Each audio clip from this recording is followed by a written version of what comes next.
ओंकारम् अरिहन्ताणं च सिद्धसाहूढम् वोच्चं पायिवैनं भवयानं सयल जीवाडम् नमो अरुन्ताडं नमो सिद्धाडं नमो आयिरियाडं नमो वज्रायाडं नमो लोये सब साहूडम। अनंत अनंत परम सिद्ध भगवंतों की, देवादि दिव्य कजराट श्री महावीर भगवान की, आचार्य प्रवर भगवत समंत भद्र स्वामी की, आचार्य भगवान गुरु संवेगी मुनि श्री आदित्य सागर जी महाराज, अपरमित सागर जी महाराज की जय। परम पूज्य मुनि श्री सहज सागर जी महाराज की जय। ती मुनि राजों के चरणों में नमोस्तु नमोस्तु नमोस्तु भगवान। देखिए, आज पुनः हम सभी प्राकृत के लक्षणों को समझने के लिए उपस्थित हुए हैं। विगत दिवसों में हमने वर्णमाला, ध्वनि परिवर्तन और धातु पक्ष के लिए वर्तमान काल और भूतकाल का अध्ययन किया था। जो ये 3 पत्र हैं, इन 3 पत्रों में लगभग 40% से अधिक आपका कोर्स हो चुका है प्राकृत का। मुख्यतः जो है वो कारक पक्ष रह गया है और उस कारक पक्ष के बाद संधि समास आदि का विवरण आता है। देखो,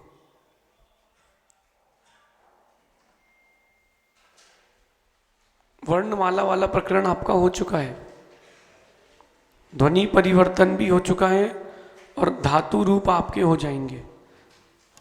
अब रह क्या क्या क्या गया है इसके बाद, जो आपको अगले शिविर में अपन पढ़ाएंगे।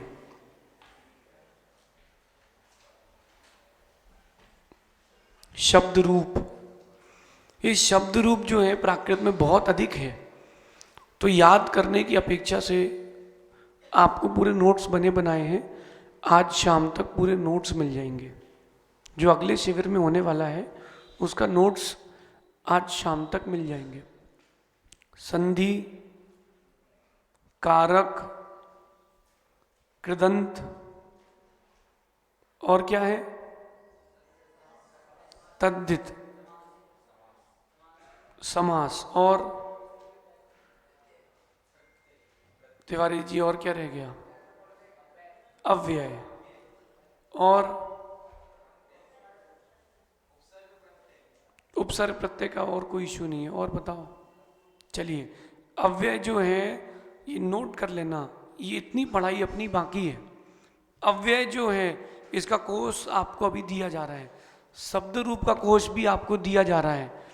संधि जो है वो वैकल्पिक है प्राकृत में, संधि बहुत ना के बराबर है। ये ज़्यादा से ज़्यादा 1 क्लास इसमें लगेगी। कारक में आपको 4 क्लास लगेंगी, कृदंत में आपके लिए 3-4 क्लास लगेंगी और तद्धित में आपके लिए 2 क्लास लगेंगी। अगले 2 शिविर में आपकी प्राकृत पूरी हो जाएगी, पूरी। लेकिन अभ्यास आपको करना है। इतने दिन का जो अंतर होगा उसको पूरा आपको करना है, अंतर बढ़ा के नहीं रखना। समझ रहे ना, अंतर बढ़ा के नहीं रखना।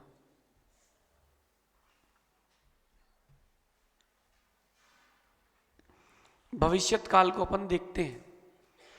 अब आपको बिना बनाए दिखाएंगे तो भी आपको नोट्स से समझ में आएगा। जहां डाउट होगा वहां बना करके हम दिखाएंगे। देखिए, भविष्यत काल,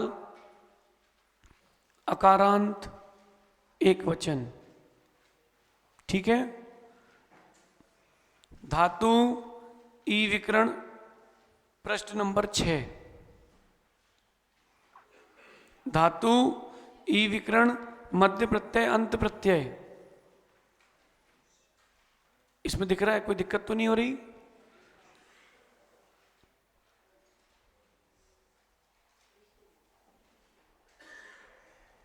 वह हंसेगा, नोट्स हैं सबके पास? कहाँ गए? अच्छा, हमारे नोट्स हमारे किसी को दे दिए तो हमारे किसके ये वाले? पीयूष के हैं। सबके पास है ना परस्पर में? किसके पास नहीं है? नहीं अभी नहीं, वैसे पर अभी तो है ना व्यवस्था। दोपहर तक आपको आगे का भी कोर्स दे देंगे, पूरा एक बुकलेट दे देंगे। वह हंसेगा, तो सो, हस धातु में ई विकरण करना है पहली बार। तो हसी, ही, ई, फिर हसी, ही, दी, हसी ही ए, हसी ही दे। और इसी में अपन प्रत्यय इस वाला लगा देंगे, तो ऐसे ही आपके रूप बन जाएंगे। चार दूनी, कोई दिक्कत तो नहीं इसमें? वह हंसेगा, ये बन गए अपने 8 रूप पहले सूत्र से। दूसरा सूत्र देखोगे तो ए विकरण है, और प्रत्यय कम हो गए ये वाले ए दे के, तो हसे ही, हसे हिदी, हसे सई, हसे सदी। ई की जगह ए हो गया, और पीछे से ए दे विकरण समाप्त। ये आ रहा है समझ में? इसमें डाउट है कुछ? कोई डाउट तो नहीं है? भैया क्या नाम? अभी क्या नाम है? अर्पित। अर्पित भी अभी ठीक है? नहीं, जहां समझ में ना आया पूछना, ठीक है? क्योंकि जब मैं पूछता था तो जो टीचर थे हमारे स्कूल के, वो कहते थे बैठ, नहीं समझ में आ रहा तो घर जा। मुझे उस समय बड़ा बुरा लगता था कि आप अध्यापक हैं, आपका कार्य ये है कि जब तक प्रतिमा ना गढ़ जाए तब तक पत्थर को छोड़ना नहीं चाहिए, तराशते रहो। तीसरा सूत्र ई, इसी, दी, दे, तो इसके 2 रूप बन गए। टोटल कितने रूप बन गए? 8, 4, 2, 14 रूप बन गए। आप 14 प्रकार से लिख सकते हो वह हंसेगा, जो आपको लिखना हो वो लिख सकते हो। इसको संक्षेप में इसका चार्ट बना सकते हैं अपन लोग, देखो।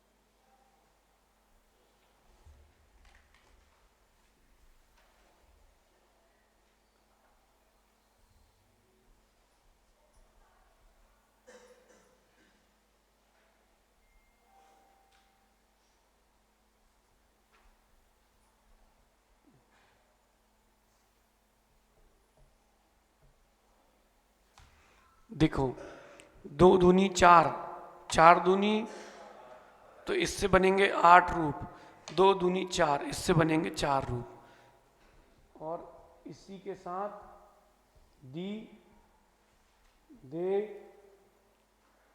ये गड़बड़ हो गया ना, ये दे, और विकरण हो गया ई, इससे 2 रूप। ऐसे भी आप चार्ट बना सकते हो चाहो तो। सूत्रों में 3 लाइन आएगी, इसमें भी 3 लाइन आएंगी। तो इससे क्या हो गया?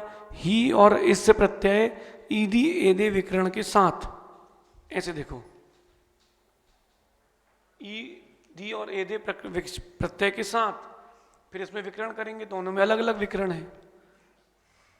एदे में केवल ई विकरण है, ईदी में दोनों विकरण है। आ रही समझ में? चाहो तो ऐसे भी आप बना सकते हो।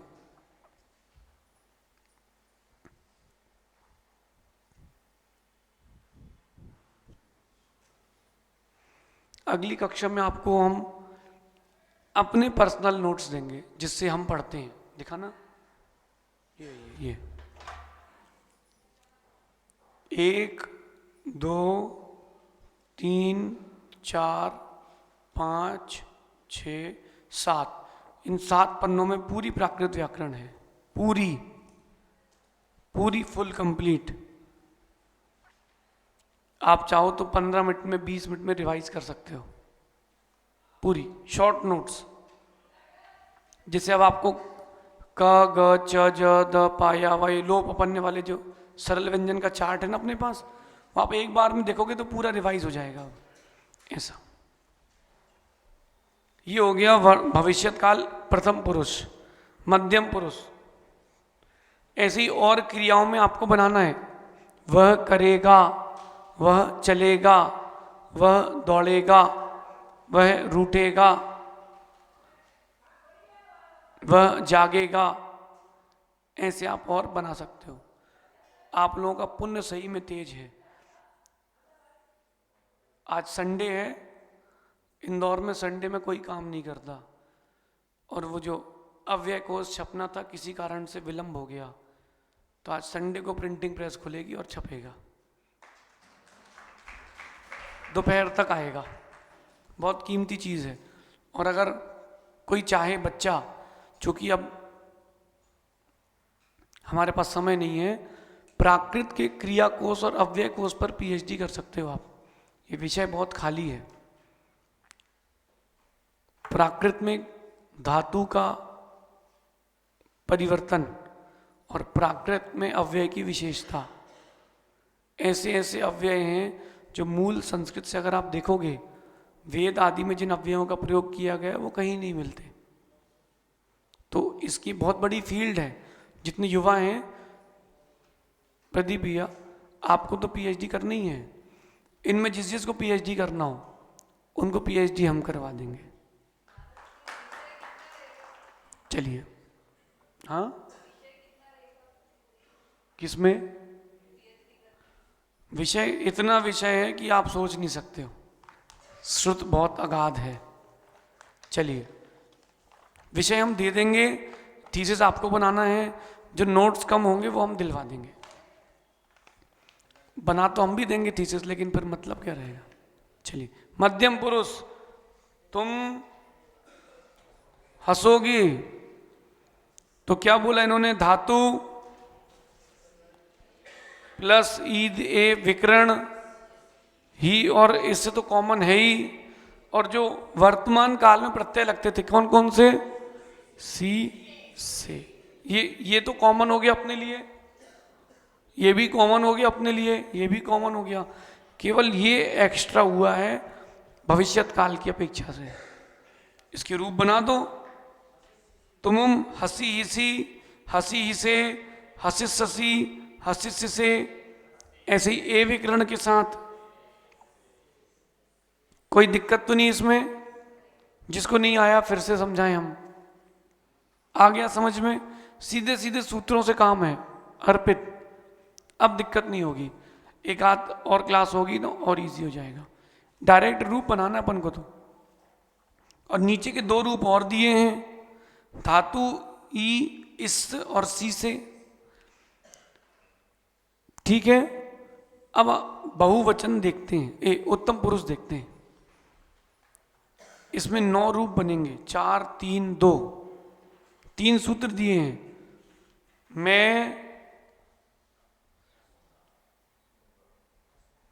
मैं प्राकृत पढ़ूंगा, मैं ज्ञानी बनूंगा, मैं हंसूंगा। ई विकरण, इसमें प्रत्यय हो गए 4। कितने हो गए? ही, हा, इस्सा और इसी, और अंत प्रत्यय हो गया मी। 4 रूप बनेंगे अहम, हसी हिमी, हसी हामी, हसिस सामी, हसिस सिमी। Page number 7। कोई दिक्कत तो नहीं इसमें?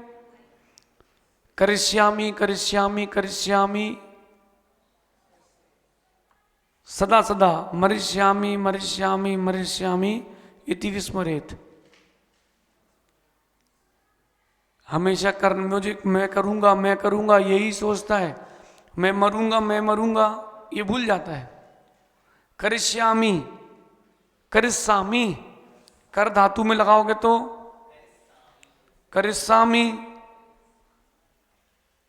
मर धातु में लगाओगे तो मरिष्यामी, चल धातु में लगाओगे तो चलिष्यामी, जग धातु में लगाओगे तो जगिष्यामी, रूस धातु में लगाओगे तो रूसिष्यामी, रूसी हिमी, ये भी आप कर सकते हो।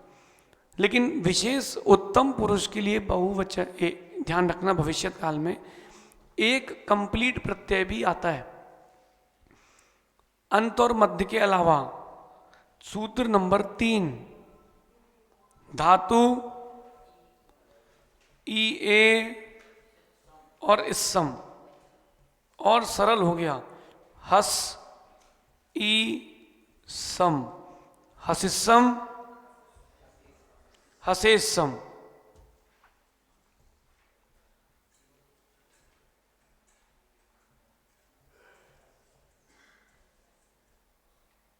दिख रहा है?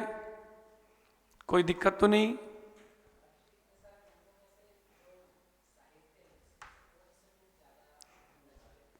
प्रचलन क्या होता है साहित्य में? अगर कोई पद्य साहित्य होता है, एक होता है गद्य साहित्य, एक होता है पद्य साहित्य। पद्य साहित्य में तो जो उनके छंद में सेट होता है उसको प्रयोग करते हैं। जैसे कुंदकुन स्वामी लिखा है, हो हिमी पुणोवी मज्जम, अन्नम पुणोवी हो सामी। याद है गाथा किसी को? हाँ सुना ये वाली गाथा बेटा। अन्नम जम,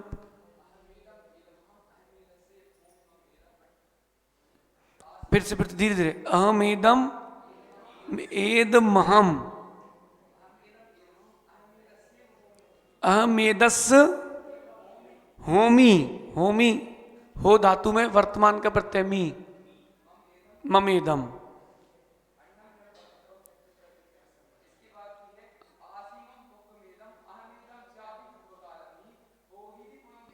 हो हिदी पुणोवी मध्यम, अन्नम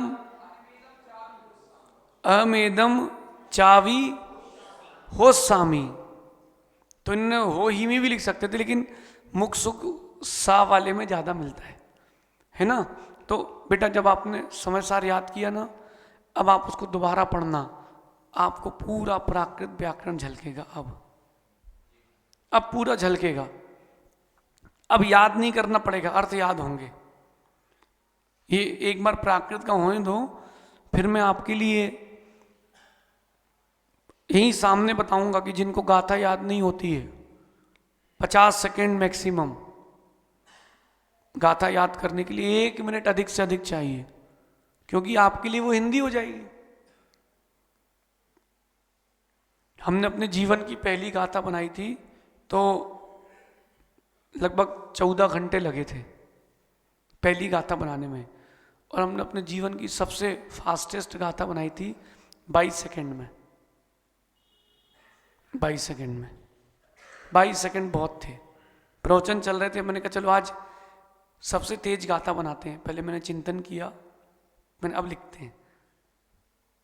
चेक किया, कंप्लीट चेक करके कोई छंद ना रह जाए। 22 सेकेंड में पूरी हो गई थी।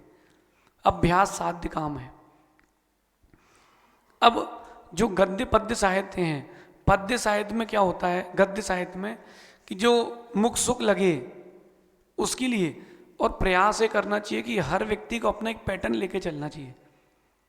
तो वो पैटर्न लेके चलोगे जब आप साहित्य को लिखने में या अनुवाद करने में, तो आपका पूर्ण अधिकार रहेगा।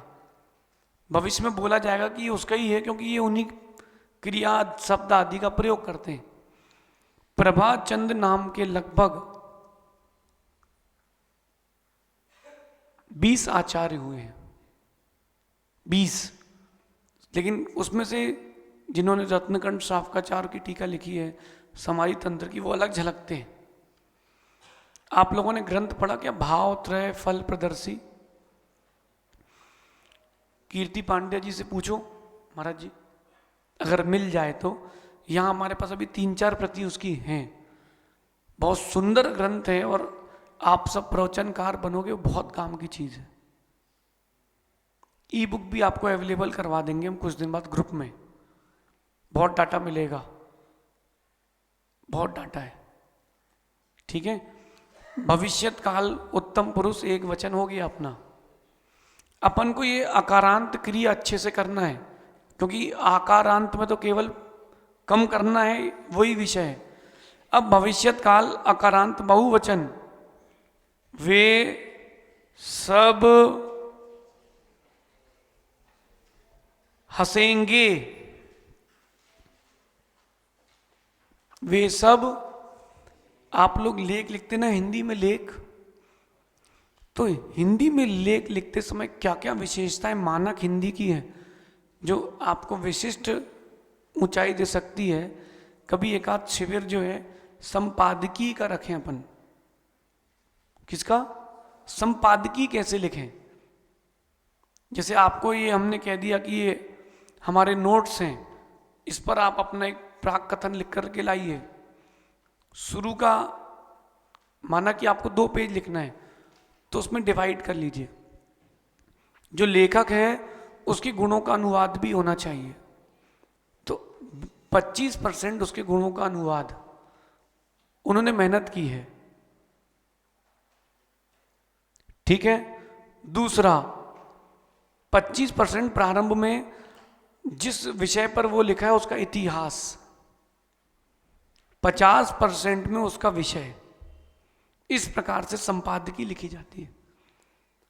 कभी जैसे ऐसे लिखना सिखाते ना, ऐसे, तो एक संपादकी कैसे लिखते हैं, और सबसे संपादकी लिखवाएंगे हम, उससे ही सीखोगे आप लोग। विद्वान बनना हो तो कल जो गए थे वो हैं कि नहीं अभी कक्षा में? हैं बेटा, अच्छे से पढ़ना। कहाँ है बैग?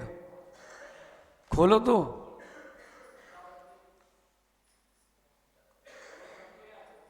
क्या बोले बेटा? अच्छा, नोट से देख रहा हूं। वे सब हंसेंगे। अब धातु ई विकर्ण ही, इस, इसी, अंति, अंते, इरे एक साथ, ठीक है ना।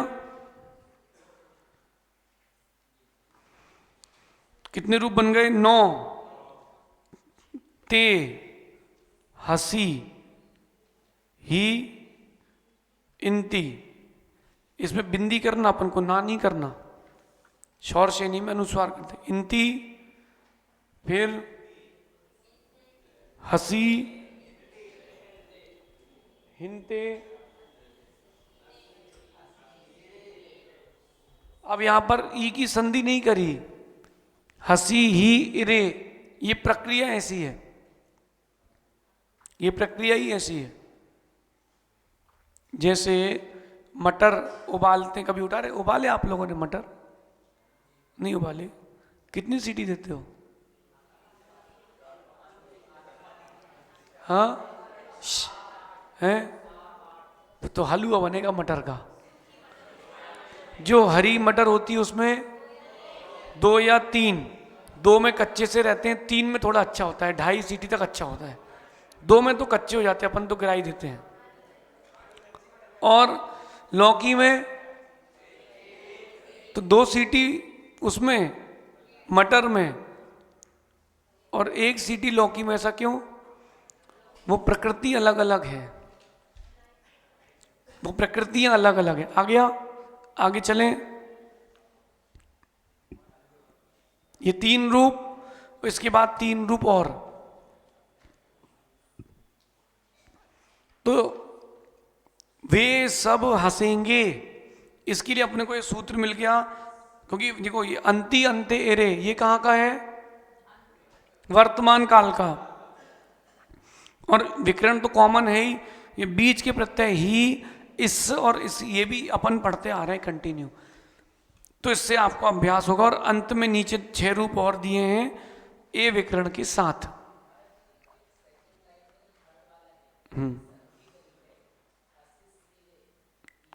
हाँ, वो सही लिखा है, मैं बता देता हूं उसको। ये लिखा है रूप, ये ऐसा था,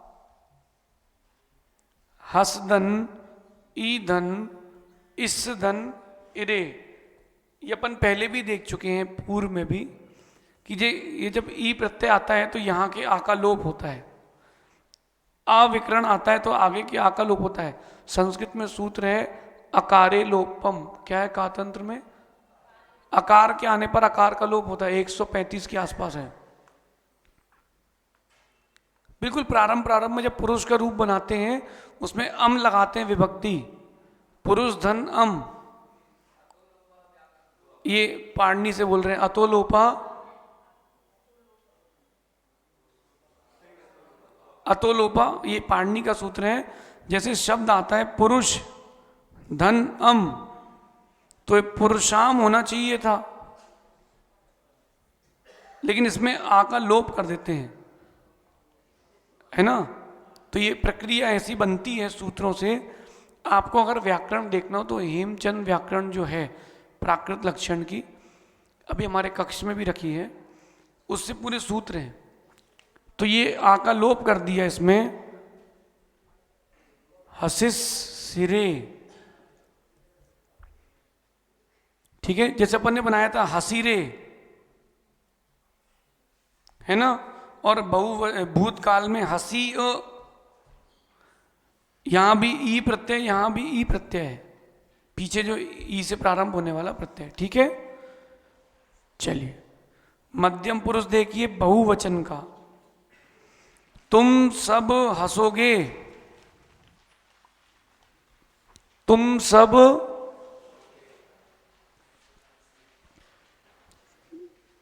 इसमें 15 रूप दिए भैया, कितने, तुम सब हंसोगे,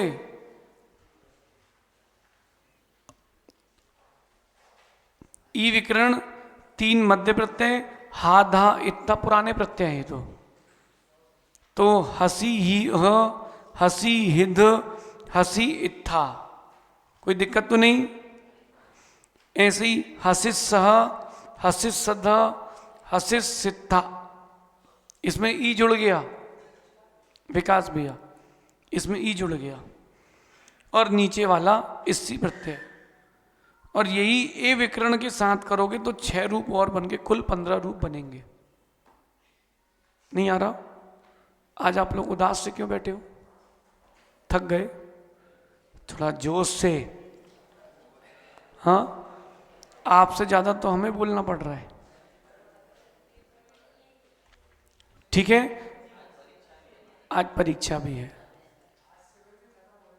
आज नहीं हो रहा, कल हो रहा है, जाने जाने का समय है ना, उपांत्य है, अंत नहीं, उपांत्य। चलिए, ये मध्यम पुरुष, उत्तम पुरुष, हम सब हंसेंगे, हम सब। अब देखो विशेष बात क्या है, अम्हे, हम सबको क्या कहते हैं? अम्हे। तो ई विकरण यहां मध्य प्रत्यय 4 हैं और अंत के प्रत्यय वही मो मू मा जो अपन ने वर्तमान काल में पढ़े थे, वही विकरण यहां लगे हैं। तो टोटल बन गए यहां 12 रूप। देखो, धातु के पास ई विकरण और फिर ही, हा,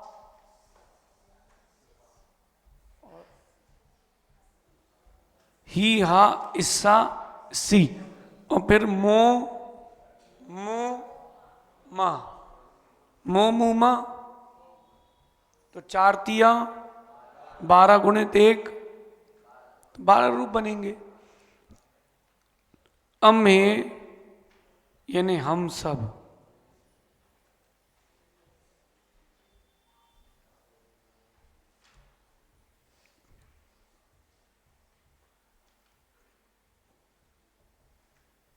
हंसेंगे। अम्हे, अब हंस के साथ ई विकरण, ही, मो, मू, म, फिर हसी, हामो, मु, मा। फिर हसिस सामो, मुमा, और हसिस सिमो, मुमा। वही प्रक्रिया पूरी वही है। एक समझ में आ गया तो बाकी समझ में आएंगे, लेकिन ये याद कब होंगे? जब आप अभ्यास करोगे। इनके भी चार्ट आप बना सकते हो, बहुत सरल चार्ट है। जैसे आप इसको बनाना चाहते हो, इस वाले को,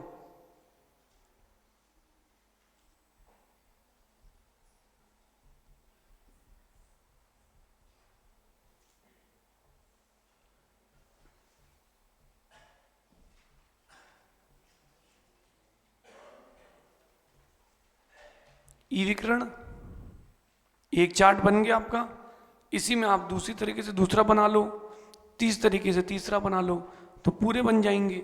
मुख्य इसमें जो अंतिम वाला तीसरे नंबर का सूत्र है, ये मुख्य है। तीसरे नंबर का जो सूत्र है वो मुख्य है? उठाओ भैया पड़ोसी को, देख भाई,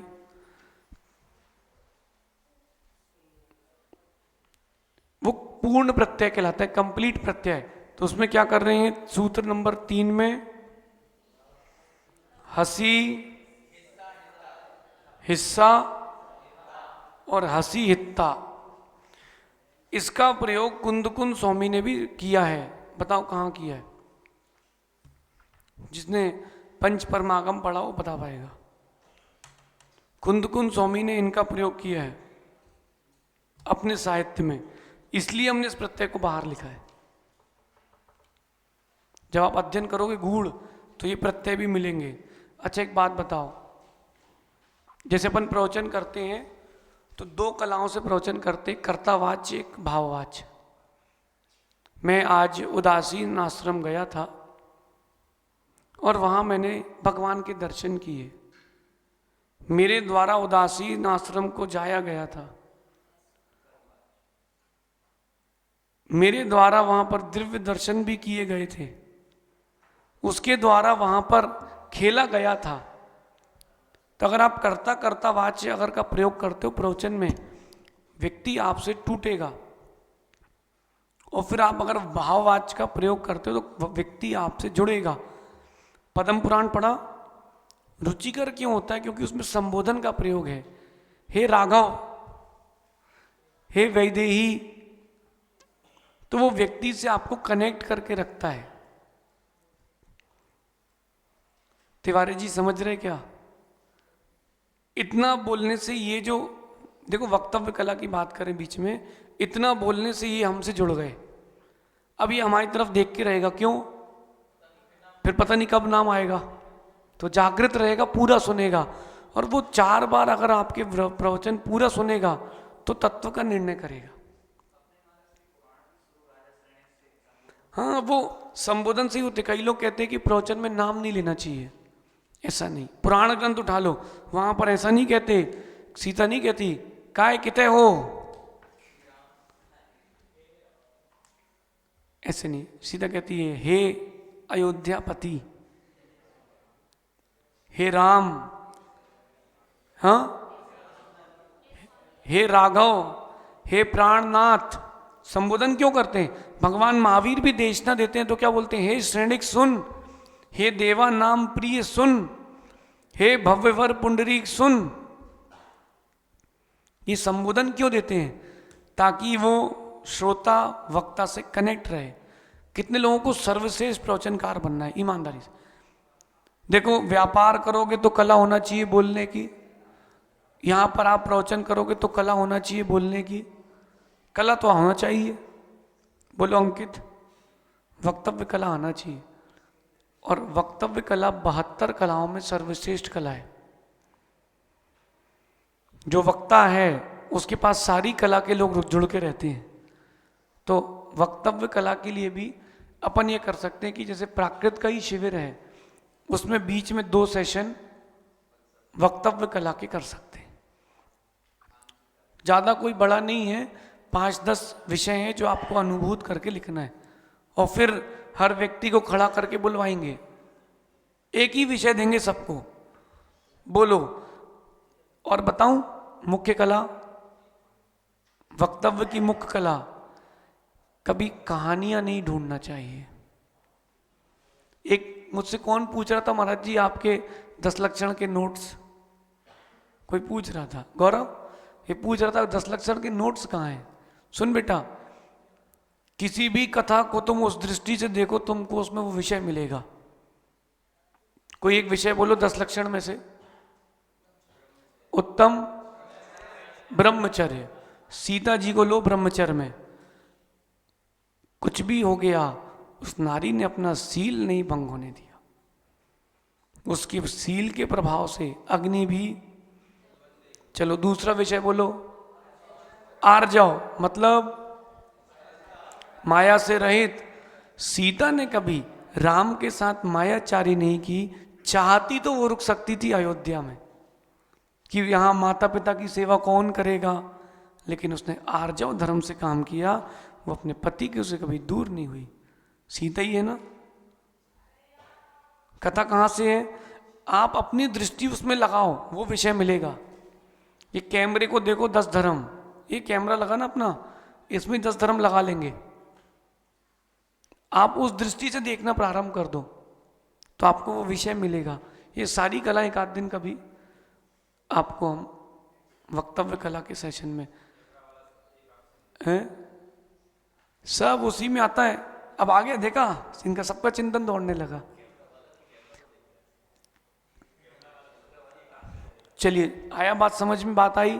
लेकिन ऐसा है पंकज जी कि हम पढ़ा सकते हैं, फिर से कह रहा हूं मैं, हमसे आप लोग धन की अपेक्षा मत रखना, ज्ञान की रखना। क्योंकि आदित्य सागर जी ने आज तक किसी सेठ के सामने हाथ फैलाए नहीं थे, फैलाएंगे भी नहीं। आपको ज्ञान चाहिए हो, मैं अपने कमरे में बैठा के आपको 2 महीने रुकवा करके साथ में पढ़ा सकता हूँ। भोजन रुकने की व्यवस्था हमारी, आओ जाओ अपनी व्यवस्था से, अगर खाओ हमारी व्यवस्था से शुद्ध, 56 की चाप नहीं मिलेगी। मतलब ज्ञान के लिए हम आपके लिए देने तैयार हैं। हम ज्ञान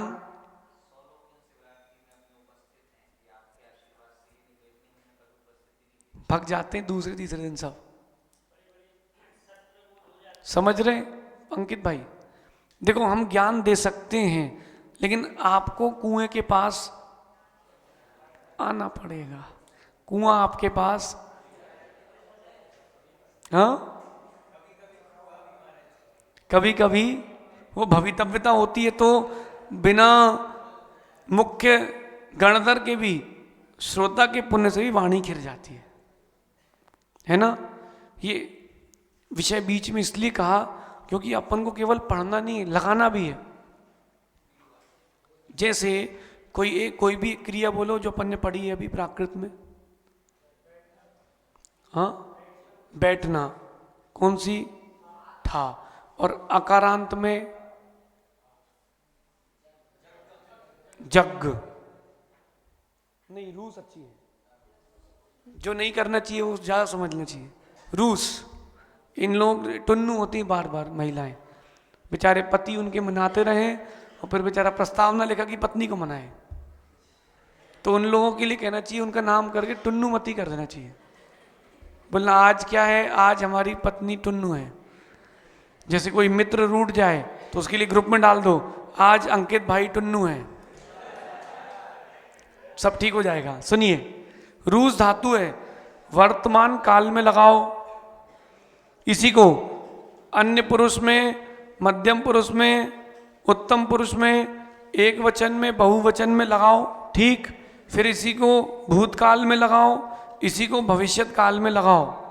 एक ही धातु को क्रम से चार्ट सामने रख करके, चार्ट सामने रखना, तो एक ही धातु को लगाओ, रूसई, रूसदी, रूसेई, ऐसे बनाओ। फिर मध्यम पुरुष में रूससी, रूसामी, ठीक है।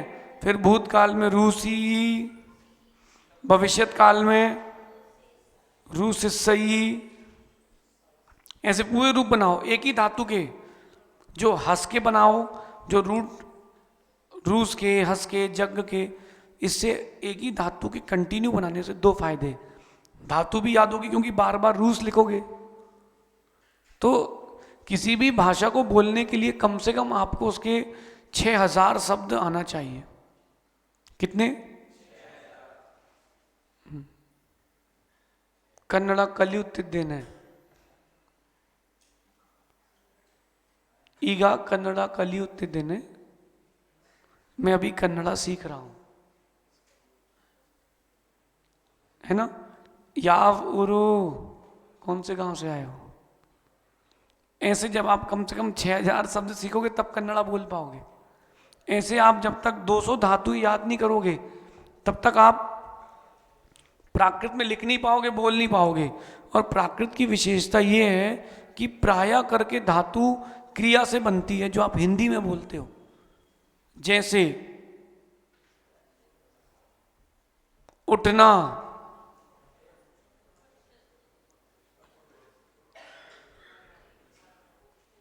समझना, खाना, खा, समझ रहे हैं आप? खाना का क्या हो गया? ऐसे जो धातुएं हैं प्राय करके बनती हैं, लेकिन आपको बहुत सरल रहेगा क्योंकि आपके पास क्रिया कोश है। लगभग कल दीदी से चर्चा हो रही थी, वो कह रही थी कि 1000 धातु तो ऐसी है कि हमने भी नहीं देखी, बहुत नवीन है। क्योंकि जो साहित्य में पूर्वाचार्यों ने, कवियों ने प्रयोग की है, वर्तमान के लोग उसका प्रयोग नहीं करते। कभी आपको संस्कृत के विशेष ज्ञाता बनना हो, कोई भी एक पुराण ग्रंथ उठा लो, पद्म पुराण उठा लो, उसमें जो श्लोक दिए हैं उनके शब्दों को लेते जाओ, एक श्लोक पढ़ो और उसके नीचे हिंदी मिलाओ, तो आप उसको मिला मिला करके पढ़ सकते हो। एक वाक्य में यहां लिखता हूं, ध्यान से देखना।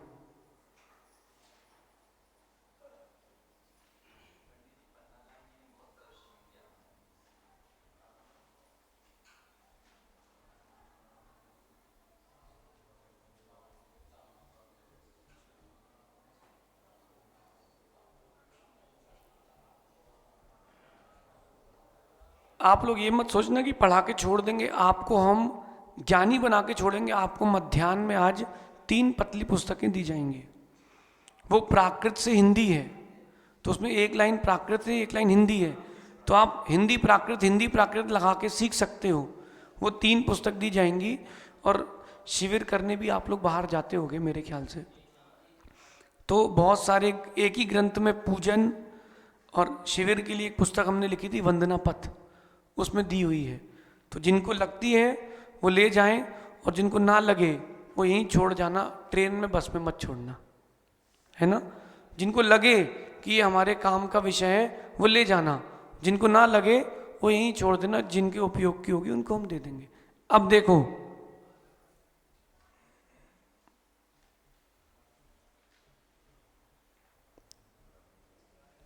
देखते जाना है ना।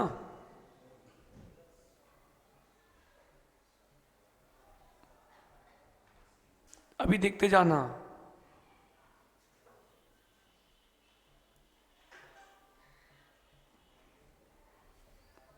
दिख रहा है ना?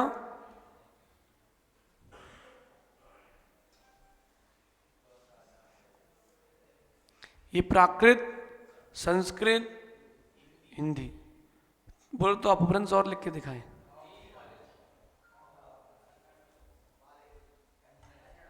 कन्नड़ा भी लिख दें उसमें, क्या कन्नड़ लिख दें? कन्नड़ लिख दें? देखो अभी पहले अपभ्रंश देखते हैं। अपभ्रंश है ना,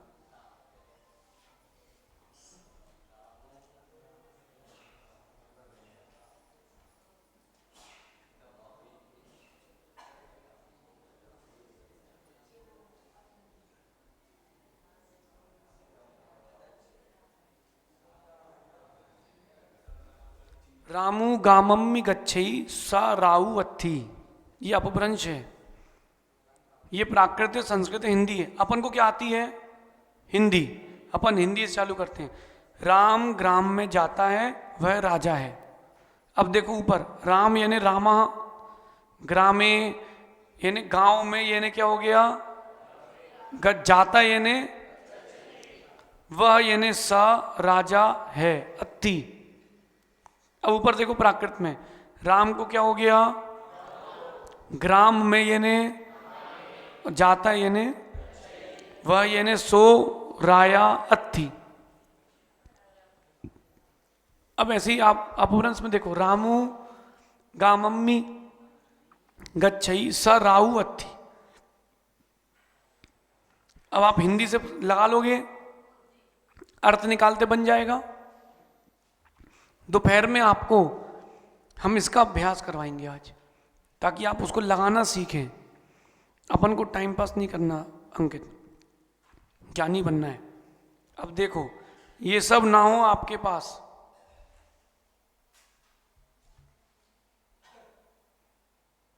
सिर्फ प्राकृत और हिंदी है, तो आपके लिए और सरल रहेगा।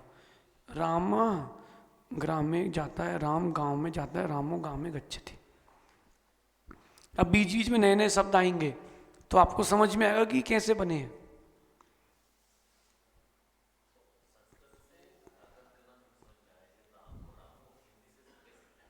कैसे किया है, ये आपको दिमाग लगाना है कि इसमें क्या लगाया है। अभी तो आपने हिंदी अर्थ किया, राम मिल गया और ये मिल गया, तो आपने देख लिया रामो गांव में गच्छई, इसका मतलब है राम गांव में जाता है, मतलब राम को लिखा है रामो। अभी आप अर्थ करना सीख रहे हो।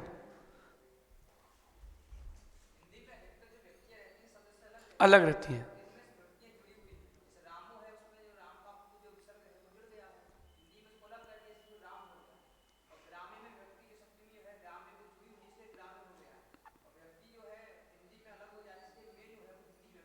कन्नड़ में विभक्ति को अलग नहीं, एक साथ रखते हैं।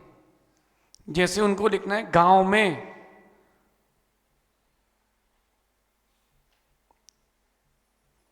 गाम दल्ली, ग्राम दल्ली, क्या बोलेंगे वहां पर, गांव में, ग्राम दल्ली। ये जोड़ते हैं, हिंदी में अलग अलग लिखते हैं, बाकी भाषाओं में उसको जोड़ देते हैं। आपको दोपहर में, हम मध्याह्न में इसको अच्छे से बताएंगे कि अपन लगाएं कैसे। अंकित भैया बाहुबली से ग्रंथ लेकर के, और आगे कहाँ है, बाहर ग्रंथ रखे हैं, अभी आ गए हैं। आप लोग बोलो तो उपलब्ध करा दें। दोपहर में ऐसा कर लेना, सबको पाठ प्रक्षाल करना है, यहीं पाटा लगा लेना नीचे यहीं, और 2:15 बजे तक महाराज जी अभ्यास करा देंगे। 15 मिनट का टाइम आपके पास, 2:30 से 2:45 और 50 तक आप सबके पाठ प्रक्षाल करवा देना। सबको फोटो चाहिए तो फोटो दे देना, ठीक है। और फिर अपन अपनी कक्षा कंटिन्यू करें।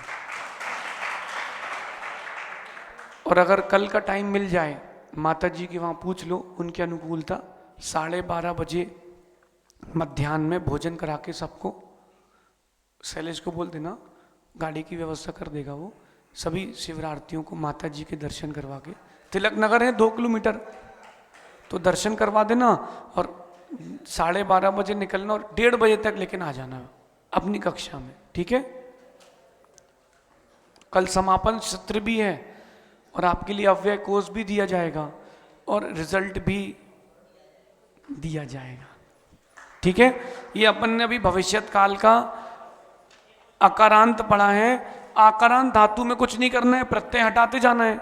इसको अपन मध्याह्न वाली कक्षा में देख लेंगे, ठीक है। कोई दिक्कत तो नहीं। यथावत पूरी कक्षाएं चलेंगी, कल की भी और आज की भी। 1 मिनट बैठना। हाँ, आज शाम को 7 बजे यहाँ बार वाले हॉल में पेपर होगा। ये पेपर आ गया, किसको चाहिए ले लो।